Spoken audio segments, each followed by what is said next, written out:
here's Brody Brazil. We are about to arrive at a very specific portion of the sports calendar year.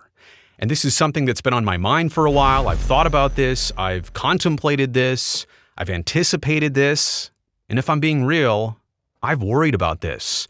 For Oakland baseball fans who have already gone through a lot, I think the next couple weeks and months ahead still might bring a little bit more trauma. Yeah, spring training is like only a couple weeks away. The sights and sounds and even smells of a baseball season, they are something that every baseball fan looks forward to at this time of year, every single year. But it's going to be so different for Oakland baseball fans, and mostly based on what they've been through. I have a big takeaway at the end of this video, and we'll get to that in just a second. But let's first begin with the Oakland A's baseball fan journey. It all started years ago with drama and false promises and two other sports teams leaving Oakland. But therein lied that slogan, rooted in Oakland.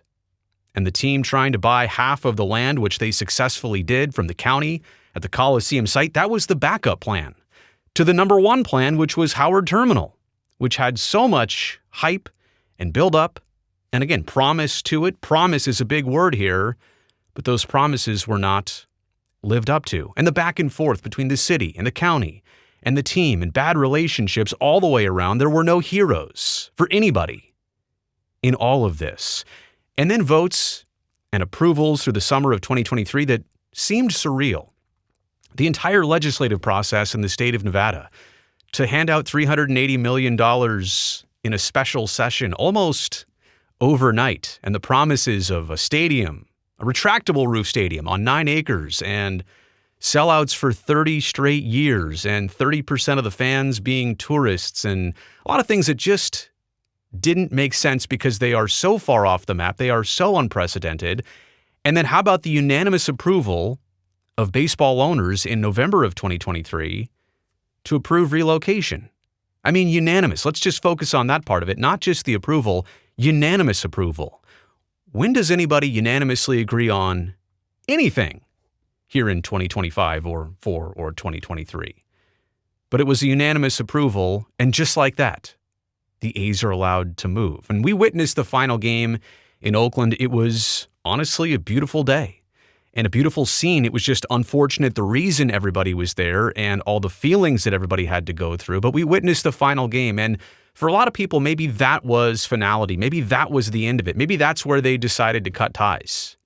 And what I'm saying here in this video is, even if you're one of those people who is done with the entire situation, maybe you're not still done with the entire situation. Like, you've detached, but this isn't necessarily going away. It's, I believe, still going to find you in some way, shape, or form in the coming weeks and months. And I'll explain that by the end of this video. But we witnessed the final game, and usually you would associate that with the end of it, right? That's the end. They played 3 more up in Seattle, and maybe that was the end. But the end of the baseball season, most people expect, well, that's the end of this, right? That's the end of your feelings. That's the end of sadness, frustration, anger, hurt, whatever your feelings are. That's the end of it. But that's my point. That's not the end of it, because we still can't yet know the absence. And if you've gone through the process of losing someone or something very important to you, you know that the absence that comes after the loss is equal, in fact, maybe even greater. And it takes a lot longer to get over that and get accustomed to. And what about all the upcoming days of this spring and this summer, where it's 75 degrees and it's May 23rd, and let's go see the A's and Angels, let's go tailgate before the game. And that's not an option. Or you're driving north or south on the Nimitz, and you pass by the Coliseum site, you look over and you see something that is empty and dormant and has no promise of anything ever returning there on a full-scale basis like Major League Baseball. And so you fully can't know the absence yet of what this is going to be like this first summer, this first go-around, minus something that existed here in the Bay Area for 57 years, more than I've been alive, and likely, based on the demographics, more than you've been alive. You can't fully know yet what this is going to be like. And I hate to be the downer here. I hate to be the breaker of bad news or bringing up a very sore subject. I just want to prepare everybody for the fact that even if you thought this was over, even if you're somebody who totally resigned yourself to being done with it, you might not be done with it. And wait until the season begins. And the highlights from Sacramento, and anytime the team goes on a 2 or 3 or 4 game win streak, and the boasting begins. And the claims of how many sellouts there are. It's a 10,000 seat stadium in West Sacramento with 4,000 additional seats on grass, which, by the way, I think are $25 a pop to sit on grass. Family of 4, no physical seats, paying $100 to sit in right field. I digress, but the point is they'll still sell it out. If they don't sell out every single game for not just 1 year or 2 years, but all 3+ years, that's a problem. That's a red flag. Selling out games is nothing to boast about when it's 10 to 14,000 capacity total. That's expected. That is anticipated. Brand new scenario. There's enough people that are excited about just seeing a novelty like this and maybe hoping that Sacramento could latch onto the team. But my point is, wait until the boasting begins. And you can't get mad at Sacramentans necessarily. Most of them understand the entire situation, but some of them have no clue. They're just like, woohoo, baseball, Major League Baseball is here. And I'm curious to see what this does to the River Cats as a business and their attendance, but I digress. That could be a separate video. The A's in Sacramento are going to both mutually boast about this situation. And by the way, if you're Las Vegas, you might want to pay attention to that. But if you're an Oakland fan, you're just going to have to kind of wipe that away. And we're also going to get to this point where taking the name and the logo and the team history with the team is going to feel that much worse. And if you look at recent sports team relocations, like at least when the Sonics left Seattle, they left the name and the logo and the colors up there. I was up in Seattle this past August, 2024, with my son on a quick father-son trip, and we noticed so many supersonic shirts and hats and jackets, and the fans there don't have to feel necessarily terrible about wearing it because there is hope and optimism. And even if there was no hope and optimism, at least that's a part of their history, that's a part of their culture, that's a part of something they experienced, and they get to continue owning it. Now, taking the name and logo, like anytime you see an A's hat or jersey or bumper sticker or license plate holder or whatever it is, that's kind of my next point here, lingering A's gear only complicates all of the emotions. This is not something that if it was part of your history, can you really feel attached to that paraphernalia, to that merchandise anymore? And just seeing it around, again, from people who maybe don't understand the full story of what happened and how we got here, it's only going to make it that much tougher because they decided to take it with them.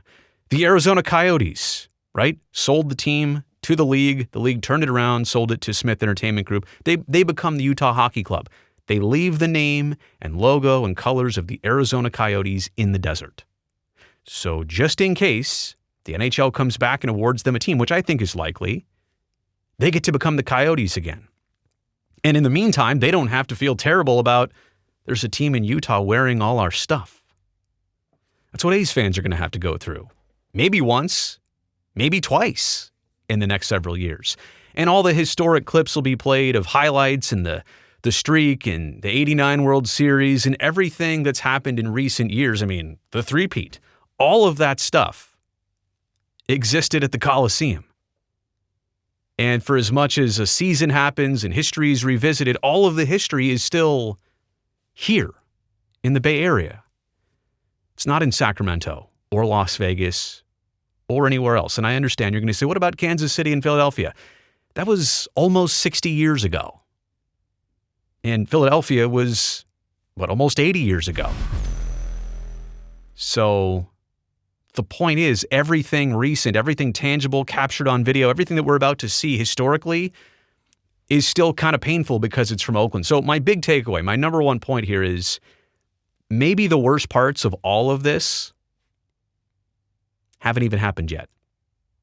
And that's a hard thought. That's a hard realization. That's difficult to swallow for a lot of people, to comprehend, to wrap their brains around, because, yeah, you think you've already been through the tough part about back and forth and negotiations that didn't go a certain way, announcements, the final game, the reverse boycott, all of those emotional things.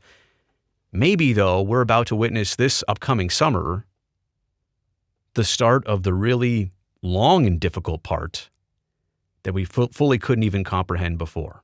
So that's kind of my my caution for Oakland A's fans. And I don't even know what to call this group anymore. Oakland baseball fans, Oakland A's fans, former A's fans.